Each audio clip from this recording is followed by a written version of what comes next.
नमस्कार साथियों, स्वागत है आपका अपने यूट्यूब चैनल वाई के ऑनलाइन एजुकेशन में। उम्मीद है आप सब स्वस्थ होंगे, मस्त होंगे और अपनी पढ़ाई में व्यस्त होंगे। दोस्तों, जो आपका एलटी का सेकंड पेपर है, जो कॉमन पेपर है, उसकी हम यहाँ पे तैयारी कर रहे हैं। और पिछले वीडियो में मैंने आपको विश्वविद्यालय आयोग या राधा कृष्णन आयोग के बारे में बताया था। उसके कुछ इम्पॉर्टेंट फैक्ट आपको बताए थे।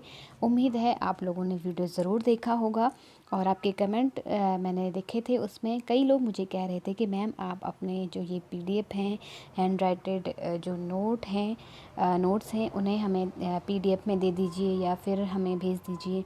तो देखिए दोस्तों, मैं ये कहना चाहती हूँ, क्योंकि देखो मेरे नोट्स मैंने कैसे बनाए हैं वो मैं अपने हिसाब से मैंने अपने लिए बनाए हैं। तो इनको जितनी सुविधा मुझे समझने में होगी उतनी आपको नहीं होगी। और इनको मैं आपको वीडियो के माध्यम से ही समझा सकती हूँ और बहुत अच्छे से समझा सकती हूँ। तो मेरा ये मानना है कि नोट्स या पीडीएफ लेने से तो अच्छा यही रहेगा कि मैं आपको वीडियो के माध्यम से पढ़ाऊँ और अच्छे से समझाऊँ, और आप अपने स्वयं के नोट्स बनाएं इनको देख करके, ताकि आप जब अपने नोट्स बनाएंगे तो आपको वो चीज़ें ज़्यादा अच्छे से याद रहेंगी, ज़्यादा अच्छे से समझ में आएंगी।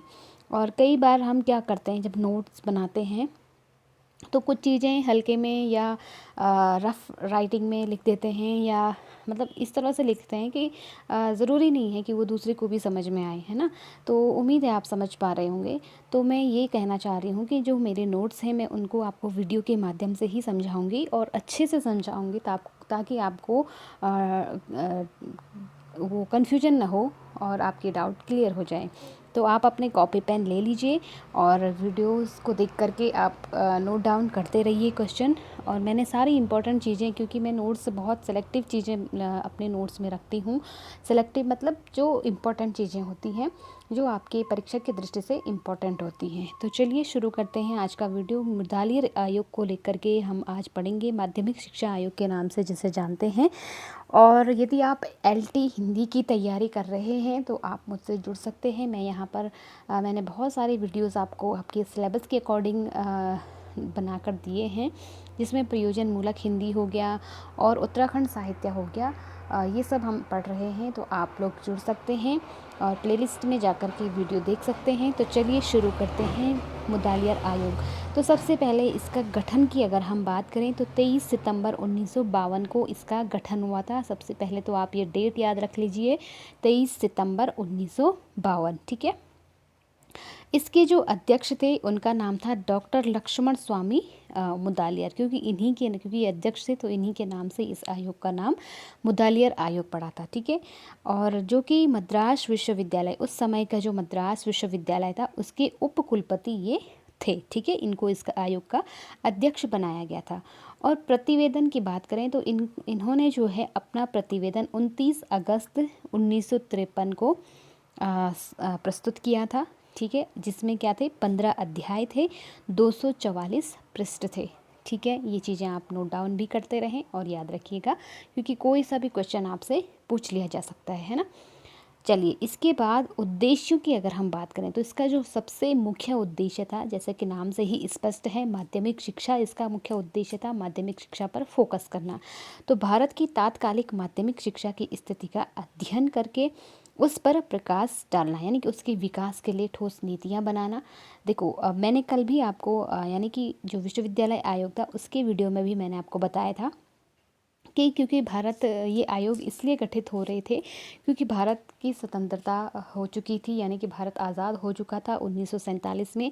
और उसके बाद इस बात पर विशेष फोकस किया गया कि भारत की जो अपनी शिक्षा नीति है वो कैसी होनी चाहिए, उसमें जो शिक्षा व्यवस्था है वो कैसी होनी चाहिए, क्योंकि उससे पहले जो थी वो अंग्रेज़ों के शासन में, अंग्रेज़ों के अकॉर्डिंग अधीन उनके शिक्षा व्यवस्था चल रही थी। लेकिन अब हमें अपने अनुसार अपनी शिक्षा व्यवस्था को गढ़ना था या गठित करना था, है ना। तो इसके लिए जो उच्च शिक्षा है उसके लिए तो विश्वविद्यालय आयोग बनाया गया, उस पर क्या रणनीति होनी चाहिए। और जो माध्यमिक शिक्षा है, यानी कि माध्यमिक शिक्षा कैसी होनी चाहिए, जो स्कूली शिक्षा है वो कैसी होनी चाहिए, उस पर जो विचार विमर्श है, उसकी जो रणनीति है उसको उसकी विकास के लिए क्या ठोस कदम उठाने चाहिए, इसके लिए जो है माध्यमिक शिक्षा आयोग या मुदालियर आयोग का गठन किया गया। उम्मीद है आप सब समझ पा रहे होंगे। चलिए आगे बढ़ते हैं। देखिए, अब इसके दो भाग हुए हैं। एक मतलब इसकी जो संस्तुतियाँ हैं वो दो रूपों में मिलती हैं। एक तो प्राइमरी शिक्षा 4 या 5 वर्ष की इन्होंने बताई है, ठीक है, और दूसरा सेकेंडरी। तो सेकेंडरी शिक्षा को अब हम दो भागों में बांटते हैं। एक तो प्राइमरी हो गया है ना, जो 4 या 5 साल की उन्होंने उस समय बताई थी। अब जो जूनियर सेकेंडरी 3 वर्ष, जिसमें 6, 7, 8 आता है सेकेंडरी शिक्षा में, है ना, और हायर सेकेंडरी 4 वर्ष यानी 9, 10, 11, 12, यानी कि जो 4 क्लासेस हैं उन्हें हायर सेकेंडरी के अंदर रखा गया है, ठीक है। अब देखिए, इसकी बहुत इंपॉर्टेंट फैक्ट मैं आपको बताने जा रही हूँ, इनको भी आप नोट डाउन करते रहिए। देखो, इन्होंने जो सुझाव दिए थे उसमें पहला सुझाव था वस्तुनिष्ठ परीक्षण पद्धति को अपनाया जाए, यानी कि जो परीक्षण पद्धति है उसमें वस्तुनिष्ठता होनी चाहिए, और इस पर इन्होंने विशेष बल दिया, ठीक है। इसके बाद ग्रेड प्रणाली अपनाई जाए, ग्रेडिंग सिस्टम को इस जो आयोग था माध्यमिक शिक्षा आयोग, इसका एक सुझाव था कि ग्रेडिंग शिक्षा प्रणाली होनी चाहिए, है ना। कोर विषय यानी कि गणित, जीके, कला, संगीत, ये अनिवार्य इन्होंने करने की बात कही थी, ठीक है।